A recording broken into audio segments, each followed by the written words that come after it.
going back and forth, and I'm going to go with this. I'm going to go with Devin Booker as number 2. That's unreal. This is why I'm going to say Devin Booker is number 2. Of the players up here, he has the lowest defensive rating. So he has been on fire offensively. Okay. On fire offensively, the best offensive guy he's been the best offensive guy in the league. But that's number 2. His defensive rating could be a little higher, doesn't have any help. When I say doesn't have any help, he doesn't have any rest. He can't go get 7-8 minutes, and that typically improves your defense because you're kind of resting on defense so you can go get all the buckets. That's tough, man, because he's best player scoring-wise since Mike. Yeah, I agree. Put him at number 2 is. So then who's number 1? Himmy, but the players who are left in the postseason. Now, I want to be very clear. This is based on their performance in this postseason. Okay, well, I don't know what the little hop you're doing. I don't know, it's really kind of bunny-esque. Okay. So, this is what I'm saying. It's fluid, okay? So we're going to work fluid. Okay, so look. This is why I'm putting Anthony Davis number 5. Okay. 5, you going backwards. I'm going to go 5-1. Okay. I'm going to go 5. To build up the drama. I don't want to go 1-5. Yeah. Okay, so 5-1. Anthony Davis is a player that teams are having to adjust to their lineups. We've watched the Warriors. The Warriors have their best starting 5, whether it was Looney, Draymond, Clay, Wiggins, and Steph. It's hard for them to play that lineup because you have 2 non-shooters on the floor that allows Anthony Davis to just roam. Right. So just his presence on the defensive end. So that's number 5. Number 4, I don't know who I'm going to pick. Well, Danny has a thought. Danny has a thought. I'm going to go with Steph, man. No, we're going to go with Steph number 4. Okay. I don't. Wait, here. I got it. Nice and slow. Gentle. Look, it's Steph Curry. Triple-double king. And the only reason I have Steph at 4 is because some other guys have been playing unbelievably out of their minds this playoff season. But Steph would normally be in your top 3. But yes, Steph is a guy consistently night in, night out have given the Warriors a chance of winning games. Plus, that Game 7 performance, I know it was Sacramento. It has to carry some weight. It carries a lot of weight. What I liked last night is more of that he played a true point guard spot. Yeah. Got a triple-double. It's a lot Only more the work. third he's ever had. Yeah, but I'm saying it's all of the pick and rolls that he was having. Out to Harden for the 3. Got it. Down by 1. 10 seconds to play. Smart. Got it. Didn't get it off in time. So the 76ers even the series at 2 games apiece. Welcome back to NBA Today, presented by PNC Bank.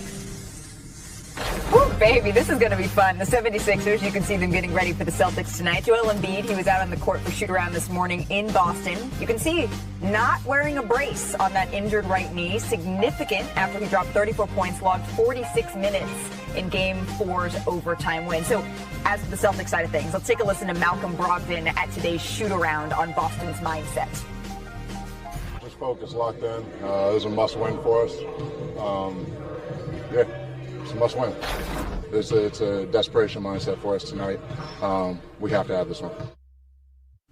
Okay, so if the Celtics sixth man of the year is saying, all right, this is a must-win, do you think it is? I agree. I mean, every game's a must-win in the playoffs, of course. But to keep and protect home court, you have to win on your home floor. If you lose home court, then you're in a lot of trouble in the 7-game series. I trust Brogdon. I'm not going to question him as a player and as a leader.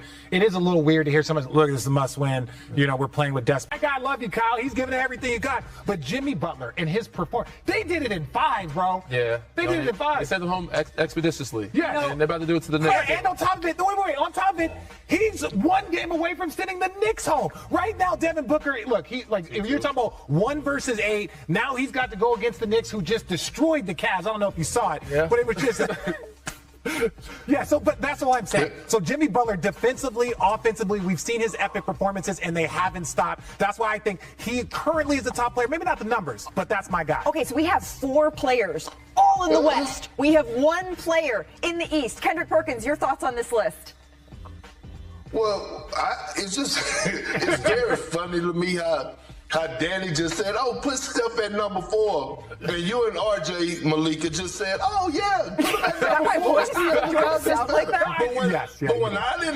But when I didn't have Steph at number 1 and number 2, it was a big old You had the Aaron Fox over him. That is why. Stop bringing that up, bro.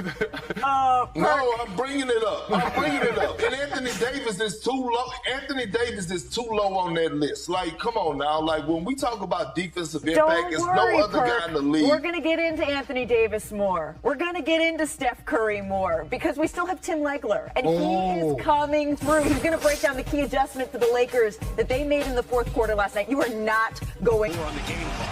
Harden floater for the tie. And we'll play overtime. With desperation. Sure. It's like, but maybe that's what they're missing. That's what they've been missing is maybe a fire, a little bit of desperation. And if that's the message he wants to push out, I don't think it's a must win. I think it's just they need to protect home court. I think the sense of urgency he's trying to put in his teammates, which I go back to Julius Randle, I think the reason he said what he said on the podium was not him being defeated. I think it was letting his teammates know we got to want it more than the other team. So I think Brogdon is letting them know we need to have a sense of urgency. Our back's against the wall right now. We need to play like it. And usually they play pretty well with their backs against the wall. So if you're the Sixers, how do you get it done in Boston? Perk got something to say. I know. Perk's got a lot to say. What you want, bro? No, I do. I just want to have a conversation with y'all. I know I'm at the crib, but I just want to have a conversation about, we talk. Y'all was just speaking on how Malcolm Brogdon was saying, like basically it's a sense of urgency needs to be there, and he's lighting the fire under this team. We're talking about a team that at basis has told us that they don't give a damn about the regular season, that this is the moment that they've been waiting on. We're talking about a team that has looked like an AAU team this postseason. I'm trying to see why in the hell do this Celtic team need anybody to light a fire up under them when they're supposed to be on a mission to go and win the NBA championship anyway, right? So every game should be a must-win because this is not their goal to get to a Game 5 or win this series. Their goal is to win the championship. I just want to know, when are we going to see some actual structure when it comes down to the Boston Celtics? Because this don't look like a team that I could just point in and say, you know what, they go win the championship. You know what, they the clear-cut favorite. And as when the Milwaukee Bucks went out, I think we should all agree that we should have pointed at the Celtics and say, this is the team that should actually win it. But we can't sit up here comfortable and say that. No, look, I understand. And look, I don't talk to him a lot. But back earlier in the fall, and the Boston Celtics had a 6-game, I think, road trip. They went 4-2. And I was like, the Boston Celtics, that was not a very good road trip. I was like, and they're like, what are you talking about, 4-2? How Richard Jefferson doesn't know what he's talking about. And I'm like, if you watch how they play, if you watch, this is a team that should win 60 games. Coming off of finals, young, added pieces and players. They were primarily healthy through the whole season. And it was like, if you watch how they play,